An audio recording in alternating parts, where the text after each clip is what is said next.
जय महाराष्ट्र, जय सनातन. बंधू आणि भगिनींनो, मागील आठवड्यामध्ये भारताच्या इतिहासामध्ये एक फार मोठी अशी घटना घडली आणि ती म्हणजे आपल्या भारताच्या हजारो वर्षापूर्वीच्या इतिहासाची विखुरलेली पाने आपल्याला सापडलीत. म्हणजेच नेदरलँडने ती आपल्याला वापस केली. ती इतिहासाची विखुरलेली पाने, जो ठेवा होता भारतीयांचा, ज्याला आपण ताम्रपट म्हणतो, ते ताम्रपट हजारो वर्षापूर्वीची आज आपल्याला मागील आठवड्यामध्ये मिळालेली आहेत. आणि जेणेकरून त्या ताम्रपटाच्या साह्याने हजारो वर्षापूर्वीचा एक महान इतिहास आपल्याला पाहायला मिळणार आहे, वाचायला मिळणार आहे, ऐकायला मिळणार आहे. तर आपण राजराजेश्वर चोल सम्राट, ज्यांना जलसम्राट असेही संबोधले जाते, त्या महान राजाचे थोडक्यामध्ये आपण काय करणार आहोत की परिचय करून घेणार आहोत. तर दक्षिण भारताच्या तमिळनाडू प्रांतामध्ये चोल साम्राज्याची स्थापना इसवी सन 985 या काळामध्ये राजराजेश्वर चोल प्रथम यांनी, त्यांना प्रथम म्हटलं जातं, त्यांनी या राज्याची, चोल साम्राज्याची स्थापना केली. स्थापना करत असताना त्यांनी ज्या काही त्या काळामध्ये, म्हणजे त्यांचा जो राज्यकारभार होता, त्या राज्यकारभाराअंतर्गत त्यांनी जे काही, म्हणजे त्या काळामध्ये किंवा त्यांच्या राज्यामध्ये त्यांनी जे काही कार्य केलं, ते इतिहासामध्ये फार महत्त्वाचं कार्य म्हणता येईल. त्यांच्या काळामध्ये त्या ठिकाणी गुरुकुल पद्धती होती आणि गुरुकुल पद्धतीमध्ये शिक्षण हे मंदिरामध्ये किंवा गुरुच्या घरीच दिलं जायचं. मोठमोठाली मंदिरं असायची, जसे की राजराजेश्वर चोल यांनी प्रथम बृहदेश्वर मंदिर तामिळनाडू या ठिकाणी त्याचे बांधकाम केले. भव्य असे मंदिर. त्या मंदिराचा इतिहास तुम्ही प्रत्यक्ष, आपण एक वेगळा व्हिडिओ त्यावरती करू, परंतु तुम्ही त्या ठिकाणी जाऊन बघा, ते मंदिर बघण्यासारखं आहे. चोल साम्राज्याचा त्या ठिकाणी इतिहास तुम्हाला पाहायला मिळेल. त्या मंदिरामध्ये महादेवाला समर्पित असलेलं हे मंदिर, आणि विशेषतः राजराजेश्वर चोल प्रथम हे त्या काळामध्ये शैवभक्त म्हणता येईल, आणि त्या काळामध्ये प्रसिद्ध असे शिवभक्त होते, महादेवाचे कट्टर भक्त होते. जसे महाराष्ट्रामध्ये संत नरहरी महाराज हे शिवाचे भक्त होते, तसेच हे सुद्धा शिवाचे भक्त होते, आणि त्यांनी ते मंदिर त्या काळामध्ये बांधलेलं आहे. तर त्या ठिकाणची शिक्षण पद्धती ही मंदिरामध्ये किंवा गुरुचे जे आश्रम असायचे त्या ठिकाणी ते शिक्षण पद्धती दिल्या जायची किंवा त्या ठिकाणी शिक्षण दिलं जायचं. त्याच्यामध्ये संस्कृत असतील, भूगोल, इतिहास, त्याच्यानंतर व्याकरण, खगोलशास्त्र, रसायनशास्त्र, त्याच्यानंतर शिल्पकला, गायनकला, नृत्यकला, ज्याच्यामध्ये आपण कथकली, कचीगुडी जे काही नृत्य बघतोय, हे दक्षिण भारतातली नृत्य त्या काळामध्ये तिकडं शिकवल्या जायची. मग त्याच्यासाठी विशिष्ट असे शिक्षक असायचे. प्रत्येक विषयाला एक शिक्षक विशिष्ट प्रकारचा असायचा, आणि त्याच्या मार्गदर्शनाखाली किंवा त्या गुरुच्या मार्गदर्शनाखाली ते शिक्षण त्या ठिकाणी दिलं जायचे. आता जो हा मध्ययुगीन काळ त्या काळातला भाग आहे. आता आपण बऱ्याचशा वेळेस इतिहासामध्ये वाचतो की स्त्रियांना शिक्षण नव्हतं, फलाण्याला शिक्षण नव्हतं, शूद्रांना शिक्षण नव्हतं. त्यावेळेस 4 वर्ण होते. त्यावेळेस पण वर्ण 4 होते. वर्णपद्धती त्या काळात होती, आणि स्त्रियांनासुद्धा शिक्षण होतं, स्त्रियांना स्वातंत्र्य होतं, प्रत्येकाला शिक्षण होतं. 4 वर्ण होते, ब्राह्मण, क्षत्रिय, वैश्य, शूद्र. ह्या 4ही वर्णाला शिक्षणाची म्हणजे मुभा होती, मनाई कुठल्याही माणसाला नव्हती. प्रत्येकाला शिक्षण हे बंधनकारक होतं. नंतरच्या काळामध्ये कर्मकांड करणारे आणि जे जमीनदार सामंत ज्यावेळेस अस्तित्वात आले, ह्या जमीनदार आणि सामंतांनी काय केलं की आपल्या फायद्यासाठी, मी तुम्हाला काय सांगितलं, राजाने किंवा धर्माने कुठलेही बंधन केलेलं नाही, परंतु स्वार्थासाठी काय असतं, स्वतःच्या स्वार्थासाठी ठराविक लोकांनी, जमीनदार, सामंत आणि जे कर्मकांड करणारे ब्राह्मण होते, ह्या तिन्ही लोकांनी काय केलं की शिक्षणामध्ये फेरबदल केले, काही अडचणी निर्माण केल्या. कशा अडचणी निर्माण केल्या ते आपण बघणार आहोत. तर मग ह्या पद्धतीचं शिक्षण त्या काळामध्ये प्रत्येकाला होतं. राजाच्या दरबारामध्ये प्रत्येक स्त्री स्वतंत्रपणे कार्य करत असे, पदाधिकारी होत्या स्त्रिया. आणि राजाचा कालावधी 985 ते 1014 असा, म्हणजे 15 ते 25 ते 26 वर्षाचा कालावधी असेल. महाराजा सम्राट राजराजेश्वर प्रथम चोल यांचा. आणि या 25-30 वर्षाच्या कालावधीमध्ये त्यांनी काय केलं आहे की ह्या सगळ्या सुविधा पूर्वीच्या स्त्रियांना, पुरुषांना, सर्वसामान्य जनतेला त्यांनी पुरवल्या. परंतु नंतरच्या काळामध्ये काय झालं की जमीनदार, सामंत यांनी काय केलं की स्वतःचा फायदा मिळवण्यासाठी, स्वतःचं वर्चस्व गाजवण्यासाठी काय केलं की जे लोक होते त्यांचा गैरफायदा घेतला. तो कसा घेतला आहे आपण आता बघणार आहोत. तर राजाच्या इथे वडंगई आणि इडंगई असे 2 प्रकार होते. म्हणजे त्या दक्षिण भारतातले ते शब्द आहेत. वडंगई म्हणजे डावा गट आणि इडंगई म्हणजे उजवा गट. आता हे 2 प्रकारचे गट त्या राज्यामध्ये होते.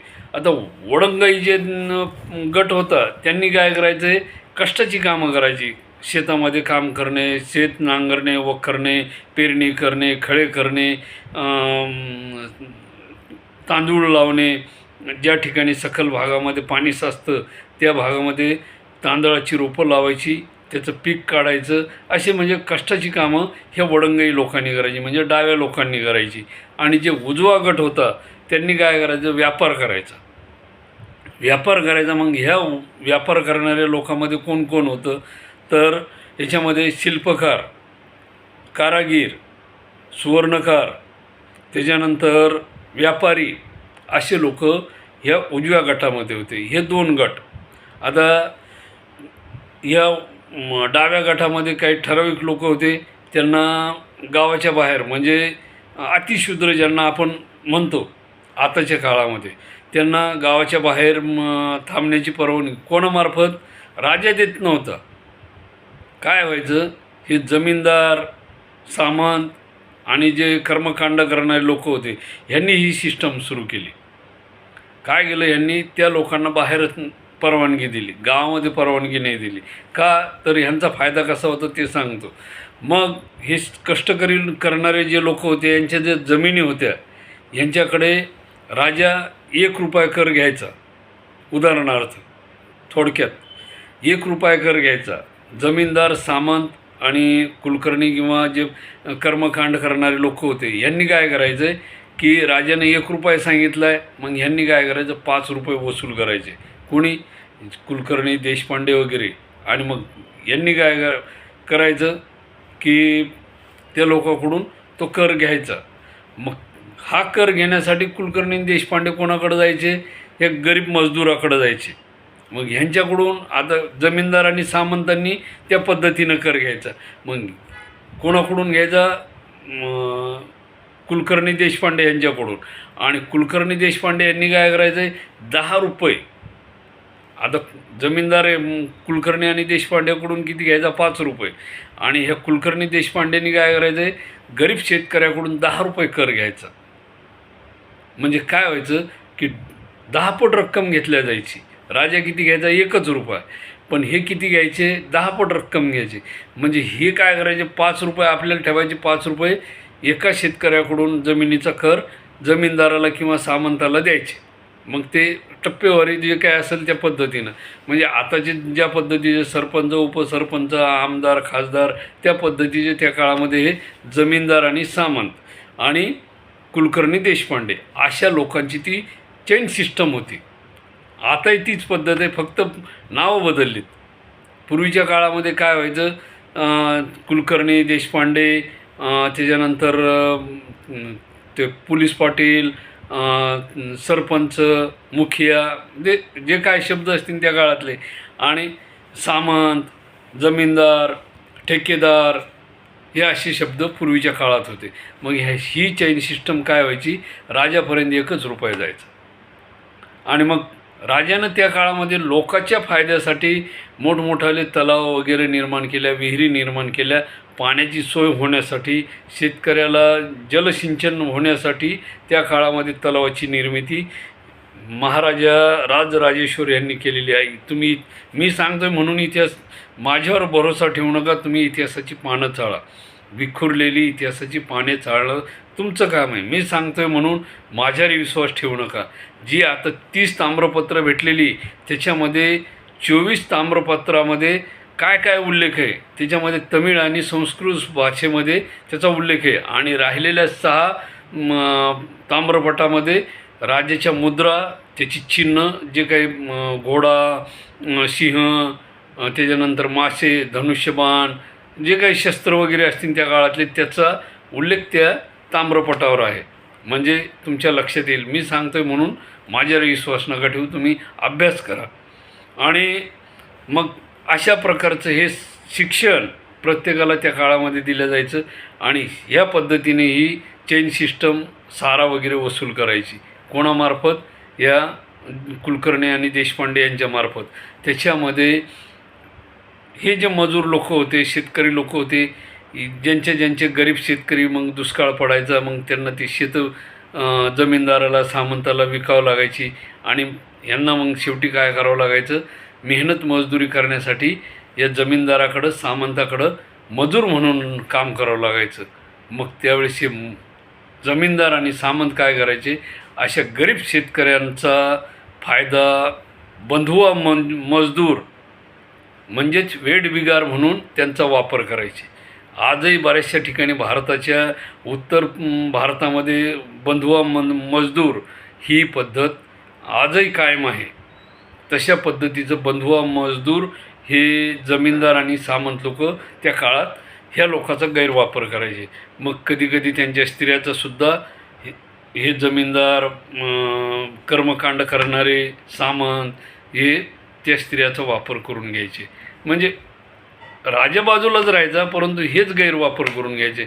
आणि अशा काळामध्ये मग राजा काय करायचा की रात्री अपरात्री वेश बदलून राज्यामध्ये फिरायचा. आणि काही गोष्टी निदर्शनास आल्यास अशा अन्यायी जमीनदार, सामंत, कर्मकांड करणारे हे जे देशमुख, देशपांडे यांना राजधानीमध्ये बोलवून किंवा राजदरबारामध्ये बोलवून शिक्षा केली जायची. आणि त्या सर्वसामान्य शेतकरी, बंधुआ मजदूर, वेठबिगार जे कोणी असतील त्यांना अशा प्रकारे न्याय दिला जायचा. परंतु हे लोक, यांची एक चेन सिस्टम होती. ते राजापर्यंत सर्वसामान्य लोकांना जाऊच देत नव्हते. माराच्या धमक्या द्यायचे, हाणायच्या धमक्या द्यायचे, कधीकधी मग डायरेक्ट मारून टाकायचे. अशा बऱ्याचशा गोष्टी त्या काळामध्ये घडायच्या. आणि म्हणूनच जमीनदार, सामंत आणि कुलकर्णी देशपांडे हे आजतगत बदनाम आहेत यांच्या कर्तृत्वामुळे. आणि महाराजा चोल प्रथम यांचे अस्तित्व भले थोड्या दिवसासाठी जरी असले तरी त्यांचे कर्तृत्व फार मोठे होते. त्यांच्या सैन्यामध्ये, दरबारात तर स्त्री होतीच, पण सैन्यामध्ये नौदलाच्या 1 बटालियन स्त्रियांची होती. मी सांगतोय म्हणून नाही, तुम्ही इतिहासाची पानं वाचा, तुमच्या लक्षात येईल. मी सांगतो म्हणून त्याच्यावर विश्वास ठेवू नका. तुम्ही इतिहासाची पानं चाळा. आणि सैन्यामध्ये सुद्धा स्त्रिया होत्या. स्त्रियांना विशिष्ट प्रकारचं शिक्षण दिलं जायचं. त्यांच्या सैनिक म्हणून त्यांना मोठमोठ्या पदावर कार्य दिलं जायचं, जबाबदाऱ्या दिल्या जायच्या. म्हणजे त्या काळामध्ये राजदरबारामध्ये किंवा राज्याच्या कुठल्याही ठिकाणी स्त्रियांचा गैरवापर केला जात नसे, असा इतिहास सांगतो आहे त्या काळचा, मी सांगत नाही. आता हे जमीनदार सामंत हे कुलकर्णी देशपांडे यांनी केला तो भाग वेगळा, परंतु राज्याच्या दरबारामध्ये किंवा राज्याच्या अधिकाऱ्यांअंतर्गत असा प्रकार कधीच झालेला नाही. आणि राज्याचं साम्राज्य हे महाराष्ट्राच्या काही भागापासून कर्नाटक, तामिळनाडू, आंध्रा, केरळ अशा भागामध्ये होतं. त्याच्यानंतर यांचं वर्चस्व, यांनी श्रीलंकेपर्यंत आपलं वर्चस्व गाजवलं. इकडं दीव, दमण, अंदमान, निकोबार, सुमात्रा, जावा इथपर्यंत. आणि यांचा व्यापार चीन, श्रीलंका, आखाती देश, अरब देश या ठिकाणी यांचा व्यापार चालायचा. आणि आजही पहा तुम्ही की बऱ्याचशा पुरातन ज्या काही चांदीचे किंवा सोन्याचे रोकडी ज्यावेळेस तुम्हाला सापडतात केरळ, तामिळनाडू या भागामध्ये, हे विदेशातील त्या ठिकाणी पोर्तुगाल किंवा ब्रिटन, नेदरलँड, आफ्रिका या भागातले काही नाणे तुम्हाला त्या ठिकाणी सापडतील, अस्तित्वात आहेत बऱ्याचशा ठिकाणी. ते म्हणजे त्या ठिकाणी असा विदेशात व्यवहार चालायचा. आणि त्या काळामध्ये जी बंदरं अस्तित्वात होती, महाबलीपुरम, नागापट्टणम असे मोठमोठे बंदरं त्या काळामध्ये अस्तित्वात होती. कोणाच्या काळात? चोल साम्राज्याच्या काळात. आणि महाराजा चोल यांनीच 11व्या शतकाच्या काळामध्ये इंडोनेशियाचे सम्राट ज्यांचे नाव शैलेंद्र हे बौद्ध धर्माचे अनुयायी होते. बुद्ध धर्माला मानणारे, गौतम बुद्धाला जे समजा महान गौतम बुद्ध आहेत त्यांना मानणारे हे राजा शैलेंद्र यांना राजा चोल यांनी नागापट्टणम येथे एक भूमी दान दिली होती. कशासाठी? बुद्ध विहार बांधण्यासाठी. भगवान गौतम बुद्धाची मंदिर, मूर्ती त्या ठिकाणी स्थापन करण्याचे त्यांचे प्रार्थनास्थळ नागापट्टणम या ठिकाणी स्थापन करण्यासाठी त्यांना ते नागापट्टणम या ठिकाणी जमीन दान दिली होती. कोणाला? इंडोनेशियनचा राजा शैलेंद्र यांना. मग त्याच ताम्रपटाचे आज आपल्याला नेदरलँडने ते कागदपत्र म्हणजे तो ठेवा परत केलेला आहे. त्या ठिकाणी तमिळ आणि संस्कृत भाषेमध्ये त्या ठिकाणी ते वर्णन तुम्हाला नागापट्टणमच्या भूमीचं वर्णन, बुद्ध विहारासाठी दिलेली ती जमीन, ते गाव, त्याचं वर्णन तुम्हाला त्या ठिकाणी पाहायला मिळणार आहे. हजारो वर्षाचा ठेवा नेदरलँडमध्ये संग्रहालयामध्ये जतन करून ठेवण्यात आलेला आहे. अशी अनेक इतिहासाची विखुरलेली पाने पोर्तुगीज, डच, ब्रिटिश यांनी चोरून नेलेली आहेत. आणि तो ठेवा हळूहळू आपल्या देशात यायला सुरुवात झाली, येत आहे आणि फार मोलाचं कार्य होत आहे. आता भरपूर जणांचं म्हणणं येतं की व त्या काळामध्ये आणि आजच्या काळामध्ये मंदिरं बांधून काय होणार आहे, मंदिरं बांधल्याने कुठे शाळा विद्यार्थी सुधारणार आहेत, बेकारी कमी होणार आहे, वगैरे वगैरे वगैरे असे त्यांचे प्रत्येकाचे प्रश्न आहेत. मग दवाखाने काढा, शाळा काढा. आता दवाखान्यामधला भ्रष्टाचार तुम्ही मागच्या व्हिडिओमध्ये बघितला, शाळेचा व्हिडिओ, शिक्षणाचा व्हिडिओसुद्धा तुम्ही बघितला, कसा भ्रष्टाचार सुरू आहे. मंदिरामध्ये भ्रष्टाचार नाही, आणि झालाही तर तो लगेच उघडकीला येतो, त्याच्यावर कारवाई होते. किंवा मग जर यदा कदाचित सोमनाथ मंदिरासारखी घटना जर घडली तर मग ती लूट होऊन जाते. तर मी मागील 2 व्हिडिओमध्ये माननीय मोदी साहेब, माननीय मुख्यमंत्री आपल्या राज्याचे देवेंद्र फडणवीस यांना मागील 2 व्हिडिओमध्ये अशीच विनंती केली की जो प्रार्थनास्थळामध्ये पडलेले सोने चांदी वगैरे आहे हे सर्वसामान्य जनतेचे पूर्वीच्या काळामध्ये त्याच्या आधारावर गुरुकुल पद्धत चालायची, त्याच्या आधारावर शाळा चालायच्या गुरुकुल पद्धतीच्या, त्याच्या आधारावर धरणं तयार व्हायची, त्याच्या आधारावर गावामध्ये विकास व्हायचा, राज्यामध्ये विकास व्हायचा आणि ते सोनं उपयोगी यायचं. ठीक आहे, ती मंदिराची संपत्ती आहे, सर्व काही आहे, पण अडीअडचणीला तिचा उपयोग केला जायचा. नाहीतर मग भारतात अनेक लुटारू येऊन गेलेत, त्यांनी सोने लुटलेत. माझं म्हणणं आहे हे जे ट्रस्टमध्ये धार्मिक प्रार्थनास्थळामध्ये जे सोनं पडलेलं आहे हा सर्व जनतेचं धन आहे. त्याचा उपयोग सर्वसामान्य जनतेच्या कल्याणासाठी, भारताच्या विकासासाठी करण्यात यावा.